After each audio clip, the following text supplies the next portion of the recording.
Would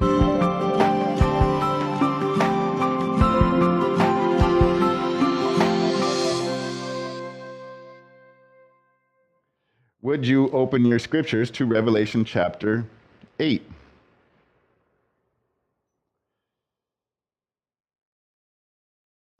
Revelation chapter 8. We're going through Revelation chapter 8 and chapter 9 this morning. We are on the third installment of the sermon series that we're going through in the book of Revelation, entitled The Triumphant Return of the King.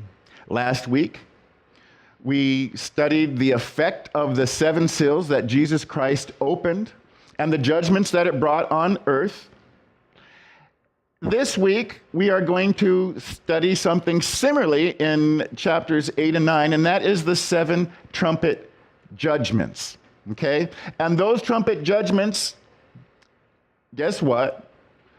Increase and further the judgments of God upon the earth. Now, remember that seven-sealed scroll had a purpose, and that purpose was really a title deed to the universe. God's purpose was to redeem the earth and creation, and it was also to redeem human history, and he does it through his son, Jesus Christ, and he does it through this seven-sealed scroll that he possesses.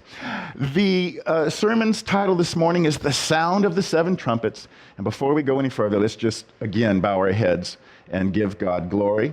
Father, we just thank you here that you've brought us here. We know, Father, that there is a purpose through your Holy Spirit that you have ordained for us to be here this morning.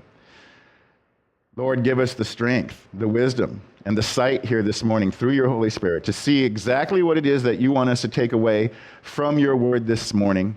And we love you in Jesus' name. Amen.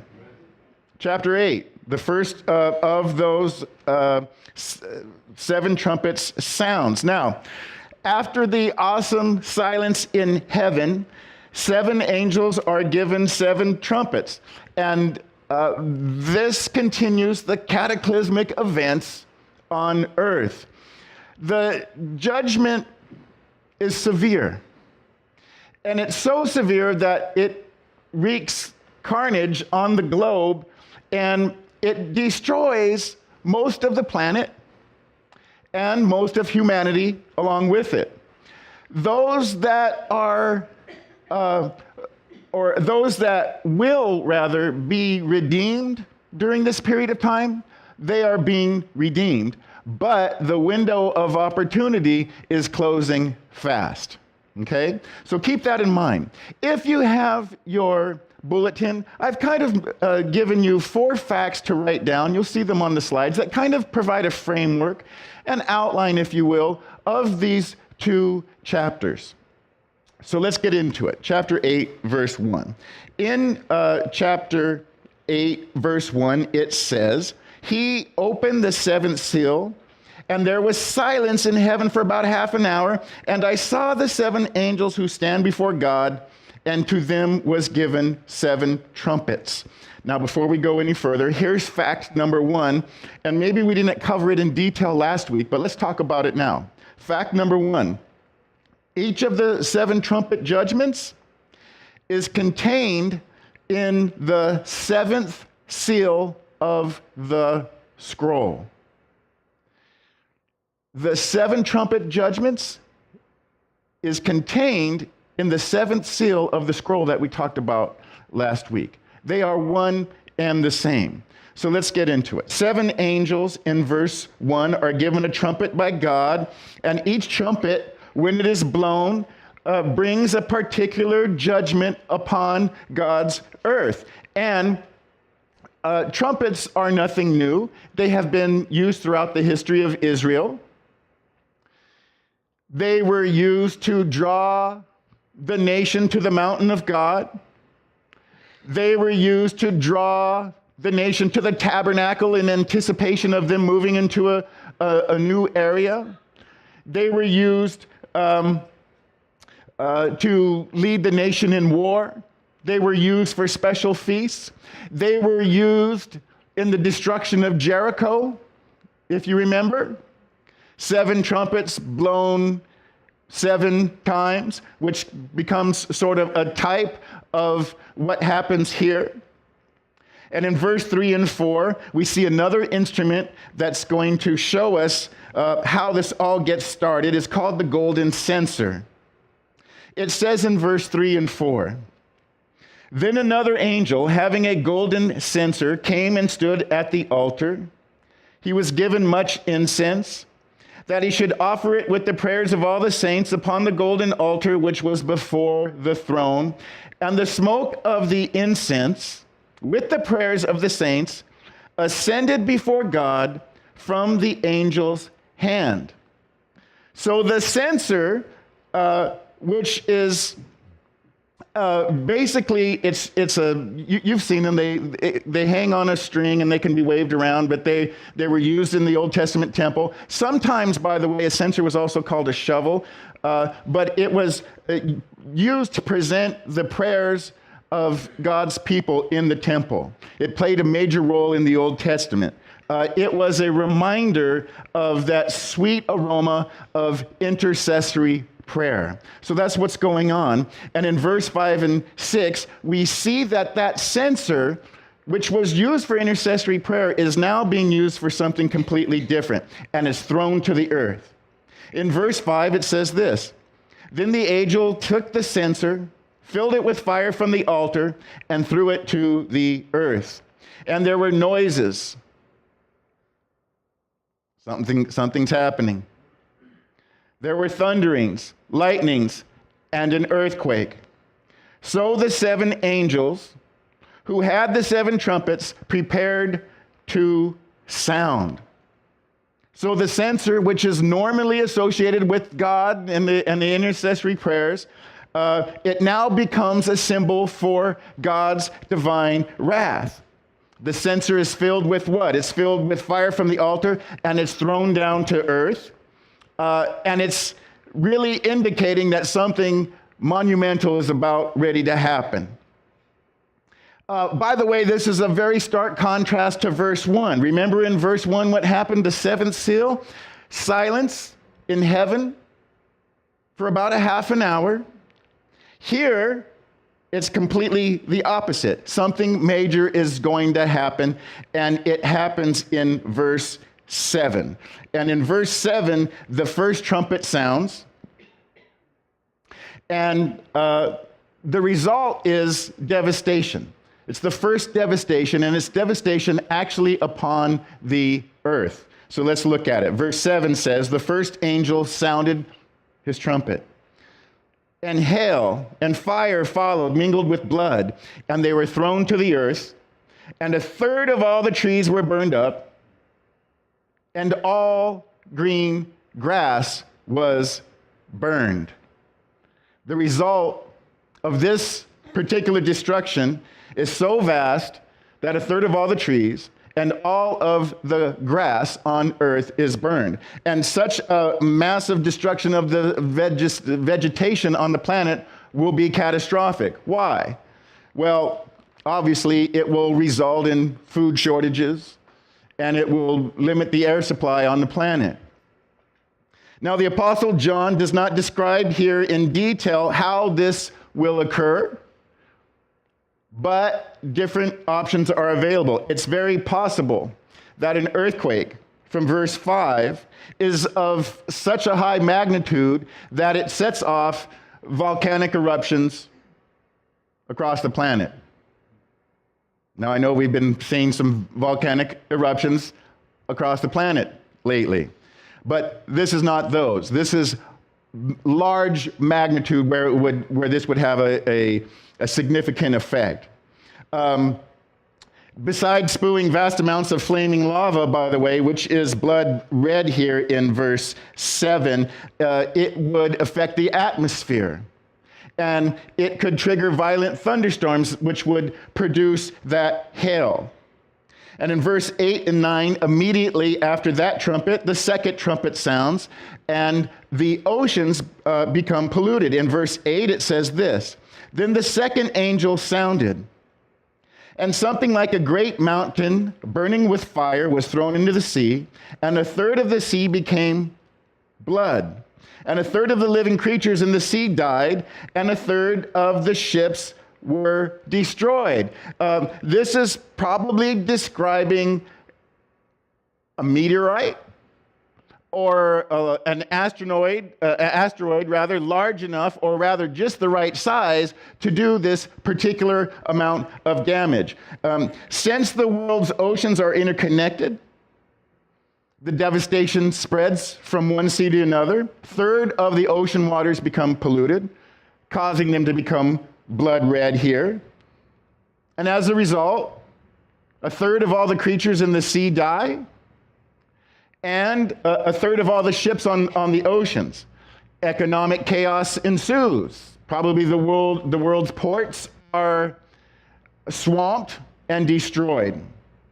And immediately after that trumpet, in verse 10 and 11, the third trumpet sounds. First trumpet is what? The earth and green vegetation. Second trumpet is the world's oceans, the salt water. And the third trumpet is fresh water. In 10 and 11, it says this: Then the third angel sounded, and a great star fell from heaven, burning like a torch. And it fell on a third of the rivers and on the springs of the water. The name of the star is Wormwood. A third of the waters became wormwood, and many men died from the water because it was made bitter. And with the third trumpet sounding, another flaming object is hurled toward the earth, and it causes all of the fresh water on earth to become bitter. Now, wormwood.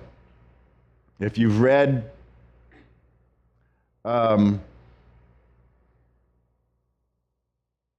forgive me. Thank you. God bless you, Donna. C.S. Lewis, the Screw Tape Letters. This will be a familiar phrase to you. Wormwood is actually the Greek word absinthion. And absinthion is a highly toxic plant that is common in the Middle East. Its leaves are obviously used in the manufacture of absinthe, which itself is a highly toxic liqueur. Now, in the Old Testament, the word wormwood, excuse me, that's not easy to say, the word wormwood is used often. I'm going to give you one example. In Jeremiah 9:15, it says this: Therefore, thus says the Lord of the hosts, the God of Israel, behold, I will feed them, this people, with wormwood, and give them water of gall to drink. So wormwood is definitely speaking of bitterness and sorrow. Now, whatever the poison represented by the name wormwood is, it destroys a third of the earth's freshwater system. That's just the reality. And in verse 12, the destruction continues. In verse 12, the fourth trumpet sounds, and we see that now the celestial bodies are struck themselves. The fourth angel sounded in verse 12, and a third of the sun was struck, a third of the moon, and a third of the stars, so that a third of them were darkened. A third of the day did not shine, and likewise the night. And there are two suggestions on how to understand this verse. One is that these heavenly bodies will somehow be struck by the Lord themselves and therefore diminishing their light. That's one. It also may refer to some kind of an eclipse. But it seems more likely that this is referring to a destruction of the atmosphere. The atmosphere that gets polluted because of the destruction of the first three trumpets. When these objects are thrown to the earth, and it throws particulates up into the air. The loss of sunlight here, the loss of heat, will cause global temperatures to plunge, and it will disrupt weather patterns. It will affect humans. It will affect animals. It will affect agriculture. And in verse 13, we see that these judgments intensify. In verse 13, it says, and I looked, who's speaking? John, the apostle. He's continuing what he did in verse 6 and chapter 6 and 7. He said, I looked and I heard an angel flying through the midst of heaven, saying with a loud voice, woe, woe, woe to the inhabitants of the earth, because of the remaining blasts of the trumpet of the three angels who are about to sound. And so here's the second fact that we find in the 7 trumpet judgments. Each trumpet judgment comes with increasing severity and increasing speed. There is not a prolonged length of time between each judgment that comes upon the earth at this time during the tribulation. It happens bang, right, one after another. And so you see with verse 13, the introduction of the 3 woes. The chapter ends with an angel. I do realize that some of your manuscripts might say eagle, but nevertheless, the angel is flying through heaven with a loud voice saying, woe, woe, woe to the inhabitants of earth. Now, woe obviously is a pronouncement of prophetic doom. Yes? But there's a triple woe here. This triple woe is in connection with the 3 trumpets that haven't announced yet. So we're seeing this intensification that happens here. In other words, as bad as the first 4 trumpets have been, the last 3 are going to be a lot worse. The first 4 trumpets resulted in human devastation brought on by the forces of nature. The last 3 trumpets are going to result in human devastation, but they're going to be brought on by the forces of demons and of angels. They take us behind the scenes to see the spiritual warfare that is really going on for planet Earth. And it all falls in chapter 9. So let's look at chapter 9. Chapter 9, the trumpets 5 and 6 are blasted, right? And the 5th and the 6th trumpets announce an unprecedented crisis, demonic oppression, followed by military invasion, resulting in 1/3 of the earth's remaining population being wiped out. That's the severity of what happens in chapter 9. Let's look at verses 1 and 2, where the 5th trumpet sounds. Verse 1 says, Then the 5th angel sounded, and I saw a star fallen from heaven to the earth. To him was given the key to the bottomless pit. And he opened the bottomless pit, and smoke arose out of the pit like the smoke of a great furnace. So the sun and the air were darkened because of the smoke of the pit. So something fantastic is happening here. Fantastical, I guess, is more accurate. And that is this demonic invasion of planet Earth. The star here most likely refers to an angelic being, since that star is given a specific task in verse 1. Do you see that? But since the angel had fallen, possibly sometime in the past, many scholars believe that this will be a fallen angel. Some believe this will be a good angel, an elect angel, because they would say that no fallen angel would be given a key to that prison. Do you see that? But in either case, the angel is obviously doing the Lord's bidding himself. Now, the word in Greek for the bottomless pit is abyssos, and it literally means shaft of the abyss. It's used 9 times in Scripture. 7 of those 9 times are found in the book of Revelation, abyssos, in the book of Revelation.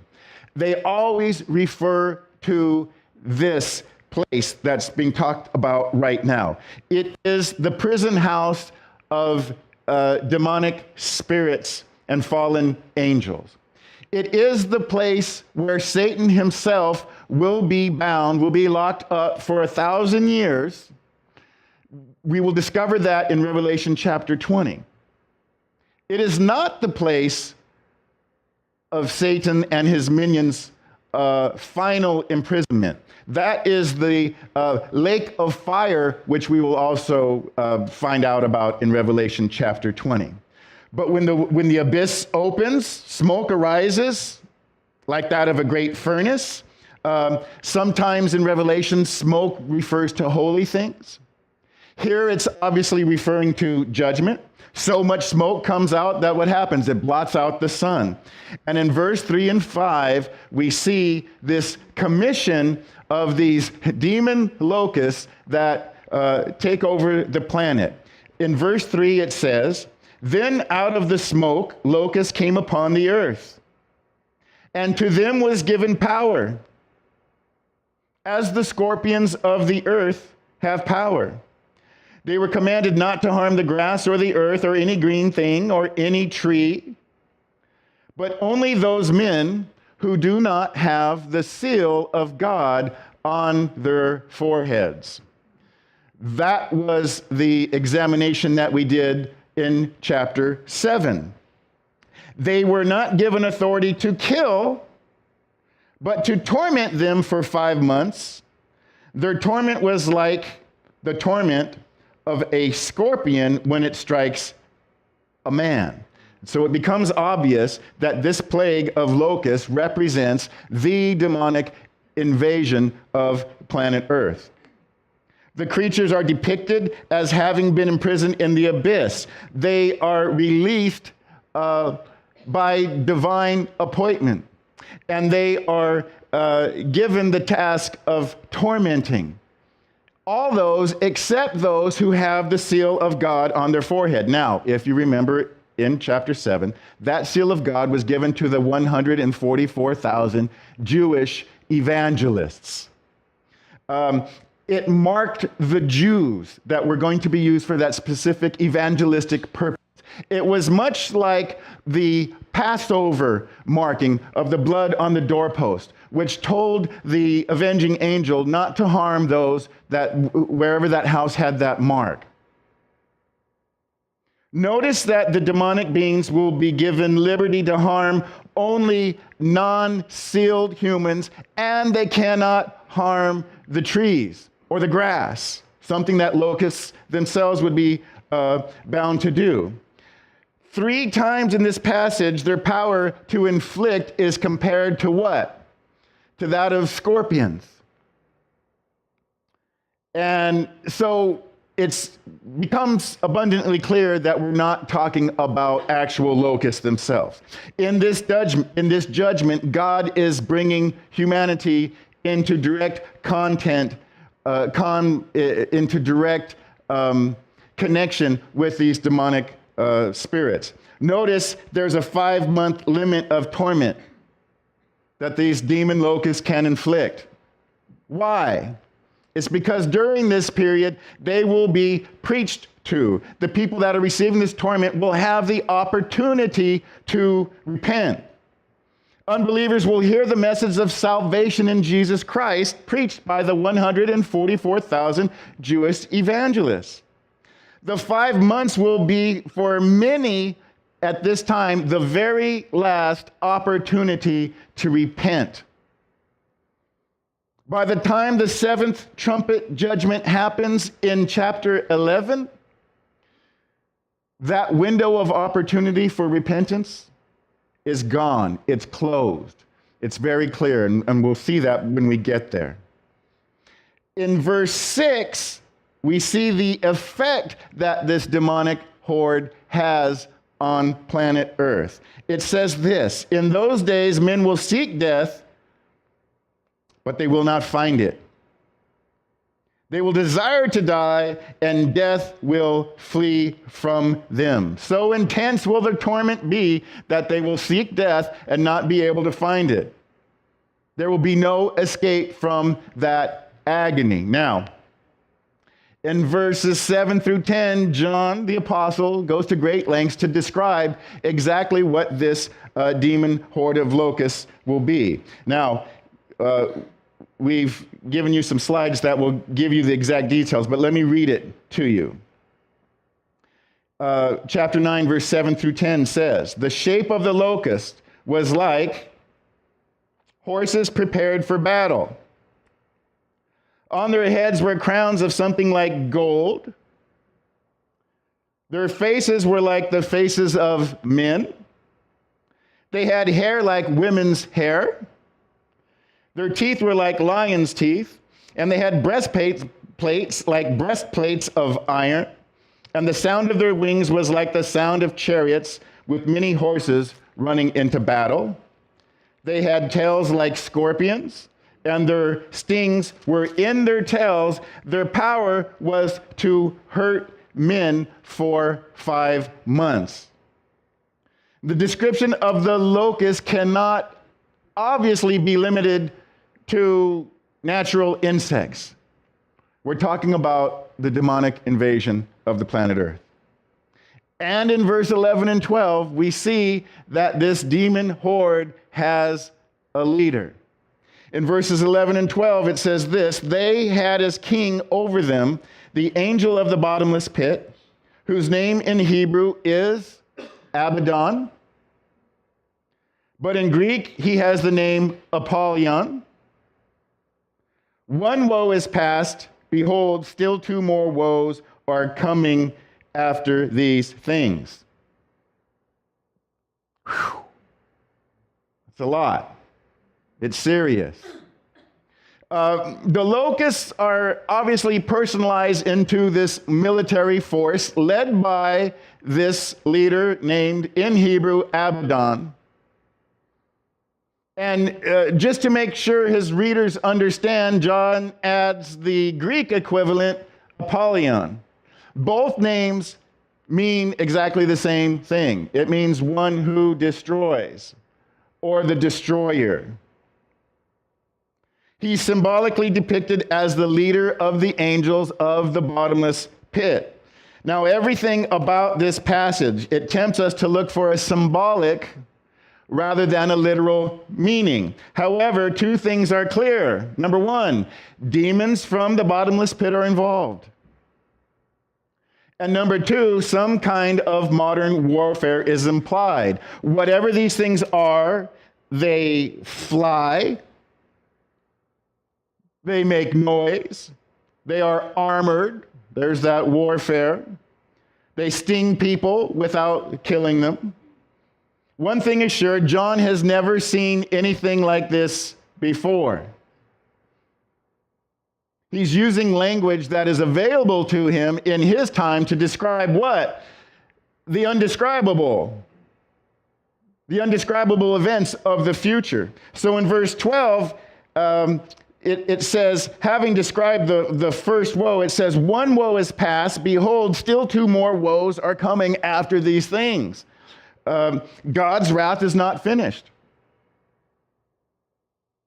The woes found in the 6th and the 7th trumpets are still coming. And in verse 13 and 14, that happens. The 6th trumpet sounds, and these 4 new angels are released upon the earth. In verse 13, it says this: then the 6th angel sounded, and I heard a voice from the 4 horns of the golden altar, which is before God, saying to the 6th angel who had the trumpet, release the 4 angels who are bound at the river Euphrates. So here, in verse 13, the 2nd woe, the 6th trumpet, is introduced.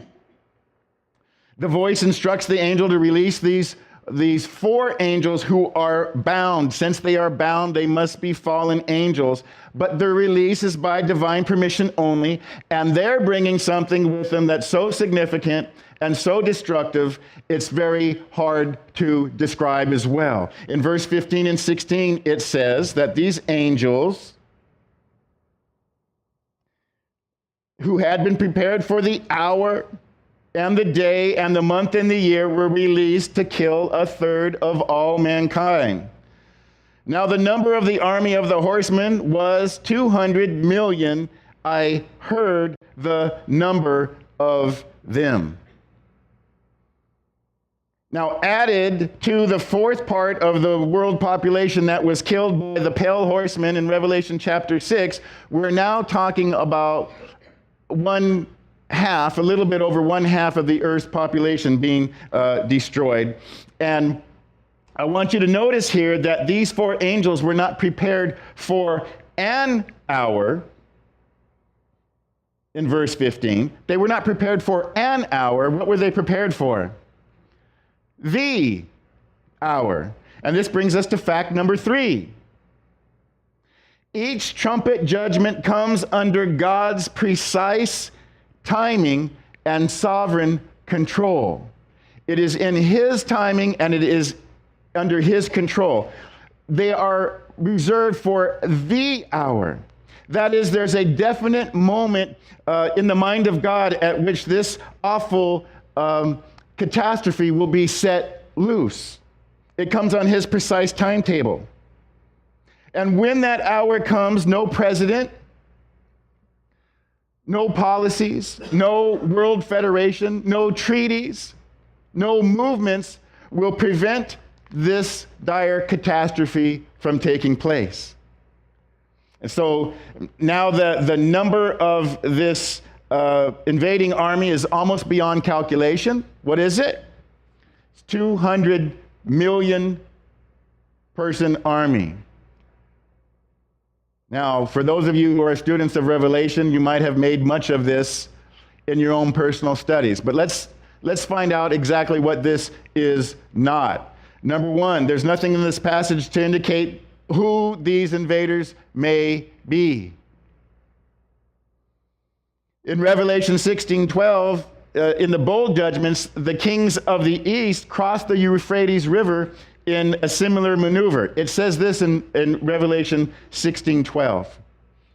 Then the sixth angel poured out his bowl on the great river Euphrates, and its water was dried up, so that the way of the kings from the east might be prepared. So you might have heard some fanciful explanations from this, some plausible, some not. Some have suggested that this is a 200 million member Chinese army from China. And there is absolutely nothing in the text that insinuates this. Now, it is possible that at some time in China's history, they could have manned a 200 million person army. It could also be that this invasion is an alliance of Muslim nations, led by Iran or the former Muslim republics of the Soviet Union. 60 million Muslims live in that area now, spanning from North Africa all the way to China. Such an army could easily contain 200 million people. It would require a particularly high level of jihad, however. It would require a cause very great, possibly the rebuilding of the third Jewish temple there in Jerusalem itself. Notice in verse 16, as if John is anticipating skepticism at the largesse of this number, he says, I heard the number of them. He's really driving that home. And by the way, some scholars have also suggested that this is not a human army, but a demonic army as well. That's because of the description of the horses that this army is riding. We get that description in verse 17. Verse 17 says, and thus I saw the horses in the vision. Those who sat on them had breastplates of fiery red, hyacinth blue, sulfur yellow, and the heads of the horses were like the heads of lions. Out of their mouths came fire, smoke, and brimstone. Horses had heads like lions. Lion-like appearance associates them with terror, destructiveness. The Greek word translated hyacinth here refers to a deep blue gem, a sulfur-colored smoke. Throughout the Bible, brimstone, with its yellowish hue, its color, has been used by God as a vehicle of judgment. Fire, of course, here in verse 17 is red in color. Together, these three colors the red, the deep blue, and the yellow, they represent massive destruction by heat. These beasts of warfare will emit from their mouths these elements of fire, of smoke, of brimstone onto people. It could be referring to some kind of nuclear attack. And in verse 18 and 19, here's the effect of that this army, this is what happens when this army comes. By these three plagues in verse 18, a third of mankind was killed. What three plagues? By the fire, the smoke, and the brimstone which came out of their mouths. And then John goes on to add a little bit more description. He says, for the power is in their mouth and in their tails. For their tails are like serpents having heads, and with them they do harm. So, a third of all humanity is destroyed. Unlike the scorpion stings from the previous judgment, this army's stings will be fatal. The huge problem, obviously, is disposing of all of these dead bodies. A further description is added in verse 19. What does it say? The power of the horses is in their mouth and in their tails. Again, could be alluding to some sort of nuclear holocaust here, maybe tanks. We don't know for sure, but we do know that the devastation will be amazing. Now, in verse 20 and 21, we see the spiritual ramifications of everything that has happened here. Remember that we were talking last week about the reasons that God had designed the 7-year period of tribulation in the first place. One was to redeem back creation itself to himself. 2 was to redeem back human history to himself. And 3 was so that the people that were left in this period could finally come to repentance. Let's look at verse 20 and 21. It says this, but the rest of mankind who were not killed by these plagues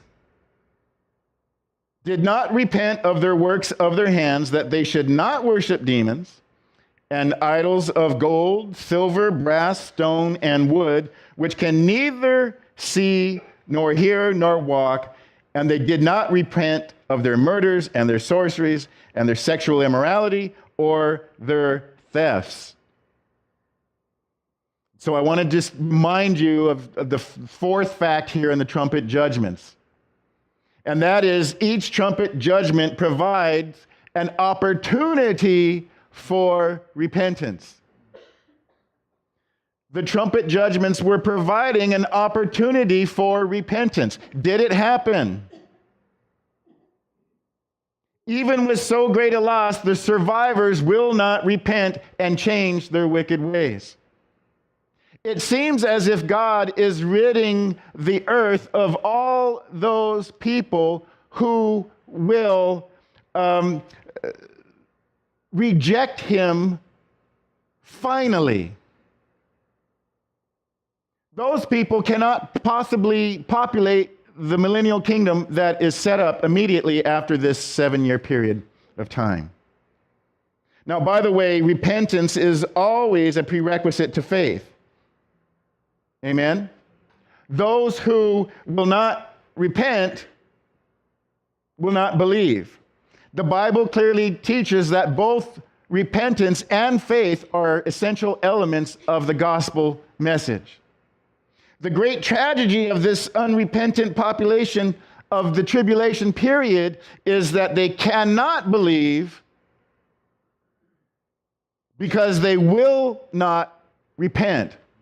And the great question is, why?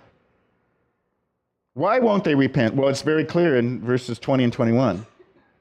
They have no desire to give up the things that they care most about. Their idols, their murders, their sexual, the crazy behavior that's going on, the worship of demons. I've been teaching the scriptures for 20 years. in various settings. I have searched the Bible through and through, and I have never found one instance, one ray of hope, not a single ray of hope for those who leave this world rejecting Christ. I can't find it. Never been able to. In everything that I read and everything that we find that culminates in the book of Revelation, this world is the only place where God offers salvation. Jude, the book right before Revelation, provides a great prelude, by the way. It's just a small one-chapter book. Describes these people exactly in verse 20 and 21. Jude 12 says this: they are clouds, describing these people. They are clouds without water, carried about by the winds, late autumn trees without fruit, twice dead, pulled up by the roots, raging waves of the sea, foaming up their own shame, wandering stars, for whom, get this, is reserved the blackness and darkness forever. That blackness and darkness forever is another way to say that these people will be eternally removed from whom? From the one who provides the light and the heat, the warmth, from Jesus Christ himself. It's a, close your Bibles if you will, it's a weighty subject, these two chapters of the seven trumpet judgments on earth. Keep in mind that God desires repentance even during this time period. There's one more chance for it, by the way, before the seventh trumpet sounds. When the seventh trumpet sounds, however, the opportunity for repentance on planet Earth is officially over, and things accelerate even greater at that time.